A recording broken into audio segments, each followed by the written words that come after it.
బండ్ల గణేష్ కి తినటానికి తిండి లేని స్థాయి నుంచి ఇప్పుడు 100 కోట్ల ఆస్తులు ఎలా సంపాదించాడు?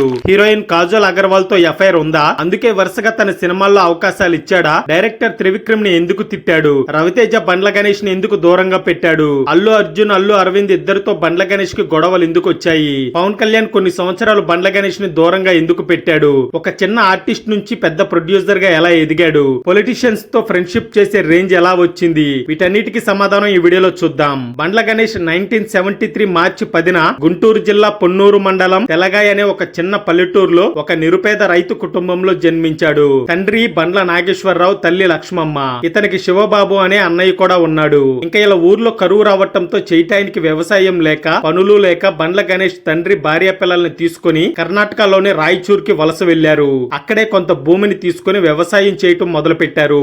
అలాగే వాళ్ళ నాన్నగారికి నాటకాలు పిచ్చి ఎక్కువగా ఉండటంతో కర్ణాటకలోని రాయచూర్ లో చిన్న నాటకాల కంపెనీలో చిన్న చిన్న వేషాలు వేస్తూ ఉండేవాడు. అది చూస్తూ పెరిగిన బండ్ల గణేష్ కూడా నాటకాలపై కొంచెం ఇంట్రెస్ట్ పెరిగింది. ఇంకా రాయచూర్ లో ఉన్న పొలాలు అమ్ముకొని తెలంగాణలోని షాద్ నగర్ వచ్చి ఒక చిన్న కోళ్ల ఫారం పెట్టుకుని అక్కడే బండ్ల గణేష్ ఫ్యామిలీ సెటిల్ అయ్యింది.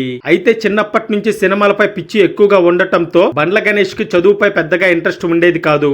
10వ తరగతి దాకా చదివి ఆ తర్వాత పై చదువులు చదువుతానని హైదరాబాద్ కు వచ్చి సినిమాలు చూసి సాయంత్రానికి ఇంటికి వెళ్లిపోయేవాడు. అలా inter first year, second year fail అయిపోయాడు. ఇది తెలిసిన వాళ్ళ తల్లిదండ్రులు తనని ఇంటి దగ్గరే ఉన్న కోళ్ల ఫారం ని చూసుకోమని చెప్పారు. తనకు ఊర్లో ఉండటం ఇష్టం లేక హైదరాబాద్ వచ్చి సినిమా అవకాశాల కోసం తిరుగుతూ ఉండేవాడు. మరి చిన్న పిల్లవాడు అవటంతో కొన్ని రోజులు మధు ఇన్స్టిట్యూట్ లో యాక్టింగ్ కోర్సు నేర్చుకుంటూ ఉండేవాడు. ఏదైనా సినిమాకి జూనియర్ ఆర్టిస్టులు కావాలంటే మధు ఇన్స్టిట్యూట్ లో ఉన్న యాక్టర్స్ ని తీసుకుని వెళ్లేవారు. అలా ఫస్ట్ ప్రేమ ఖైదీ మూవీలో ఒక చిన్న పాత్ర చేశాడు బండ్ల గణేష్. ఇక అదే ఇన్స్టిట్యూట్ లో హీరో శ్రీకాంత్, పూరి జగన్నాథ్ ఇద్దరితో మంచి స్నేహం కుదిరింది. ఆ తర్వాత సినిమా ప్రయత్నాలు మొదలు పెట్టారు. శ్రీకాంత్ కి చిన్న చిన్న వేషాలతో హీరోగా మంచి గుర్తింపు తెచ్చుకున్నాడు. ఆ తర్వాత పూరి జగన్నాథ్ కూడా డైరెక్టర్ గా ఫస్ట్ సినిమా పవన్ కళ్యాణ్ తో మంచి గుర్తింపు వచ్చింది. కానీ బండ్ల గణేష్ కు మాత్రం ఎలాంటి అవకాశాలు రాక వచ్చినా చిన్న చిన్న వేషాలు అవ్వటంతో పెద్దగా గుర్తింపు రాలేదు. ఇంకా అదే టైంలో షాద్ నగర్ లో వాళ్ళ బిజినెస్ మంచిగా సక్సెస్ అయ్యి తెలంగాణలోనే నెంబర్ 1 కోల్ ఫారం గా ఎదిగింది.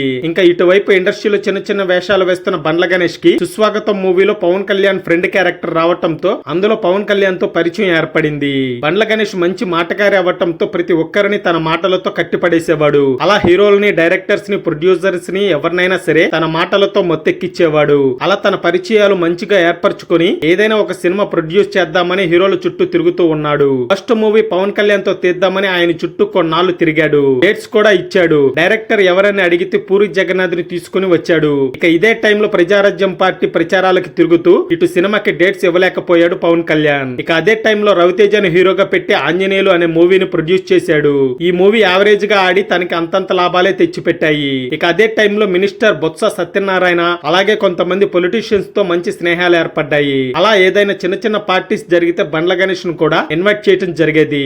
అతను కూడా కొంతమంది యాక్టర్స్ ని ఆ పార్టీస్ కి తీసుకెళ్లేవాడు. అలా మంచి మంచి పరిచయాలు ఏర్పడ్డాయి బండ్ల గణేష్ కి. ఒక రోజు సడన్ గా పవన్ కళ్యాణ్ నుంచి ఫోన్ వచ్చి గణేష్ నీతో ఒక సినిమా తీస్తా అని అన్నాడు. అదే తీన్మార్ మూవీ. అది పెద్దగా హిట్ అవ్వకపోగా యావరేజ్ గా ఆడి పెద్దగా మనీ రాలేదు. ఇక అప్పుడే బాలీవుడ్ లో బిగ్గెస్ట్ హిట్ అయిన దబాంగ్ మూవీ రైట్స్ ని పవన్ కళ్యాణ్ తీసుకున్నాడు. ఆ సినిమాని నాగబాబుని ప్రొడ్యూసర్ గా పెట్టి ఈ మూవీ చేద్దాం అనుకున్నాడు. అయితే డైరెక్టర్ త్రివిక్రమ్ ఈ మూవీ బండ్ల గణేష్ తో తీస్తే బాగుంటుంది, ఎందుకంటే ఫస్ట్ మూవీ కూడా ఫ్లాప్ అయింది, బండ్ల గణేష్ కి ఈ మూవీ కొంచెం హెల్ప్ అవుతుంది అని చెప్పటంతో అలా గబ్బర్ సింగ్ మూవీ ప్రొడ్యూసర్ గా బండ్ల గణేష్ సెట్ అయ్యాడు.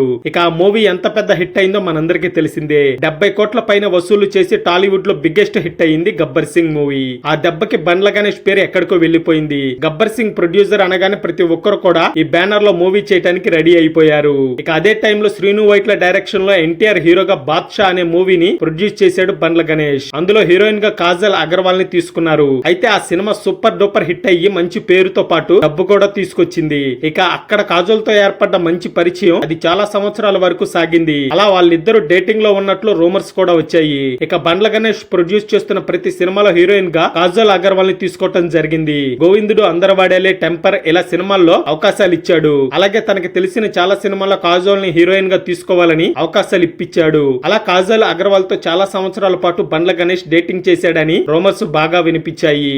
ఆ తర్వాత టెంపర్ మూవీతో బండ్ల గణేష్ మూవీస్ తీయటం ఆపేశాడు. ఇక అక్కడతో వాళ్ళిద్దరు రిలేషన్ బ్రేక్ అయిందని వార్తలు కూడా వచ్చాయి. ఇక చాలా సంవత్సరాల తర్వాత వకీల్ సాబ్ ఆడియో ఫంక్షన్ లో పవన్ కళ్యాణ్ ని పొగుడుతూ బండ్ల గణేష్ స్పీచ్ వైరల్ అయిపోయింది. నా దేవుడు, నా దైవం, నా ఈశ్వరుడు, పరమేశ్వరుడు పవన్ కళ్యాణ్ అంటూ బండ్ల గణేష్ మాట్లాడిన మాటలు ఆ మూవీ ఆడియో ఫంక్షన్ లో హైలైట్ అనే చెప్పాలి. ఆ తర్వాత జరిగిన ఏ ఆడియో ఫంక్షన్ కి పిలవద్దని డైరెక్టర్ త్రివిక్రమ్ చెప్పాడని అతనిపై కోపం పెంచుకొని కొంతమంది ఫ్యాన్స్ ఫోన్ చేసినప్పుడు అతన్ని తిడుతూ ఒక ఆడియో బాగా వైరల్ అయిపోయింది.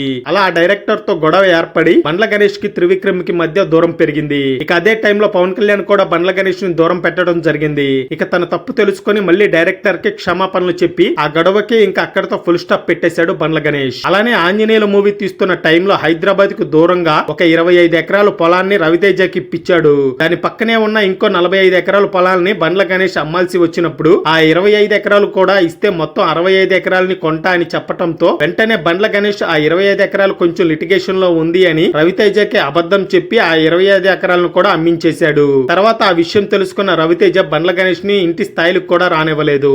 అలాగే ఇద్దరు అమ్మాయిల మూవీ టైంలో మూవీ సక్సెస్ అయితే మూవీలో షేర్ ని ఇస్తానని అల్లు అర్జున్ కి చెప్పాడు. తర్వాత ఆ మూవీ హిట్ అయినా కూడా షేర్ ని ఇవ్వకుండా ఓన్లీ రెమ్యునరేషన్ ఇచ్చి పక్కకు తప్పుకున్నాడు. అలా అల్లు అరవింద్ అల్లు అర్జున్ ఇద్దరు బండ్ల గణేష్ పై సీరియస్ అయ్యి తననే పక్కన పెట్టేశారు.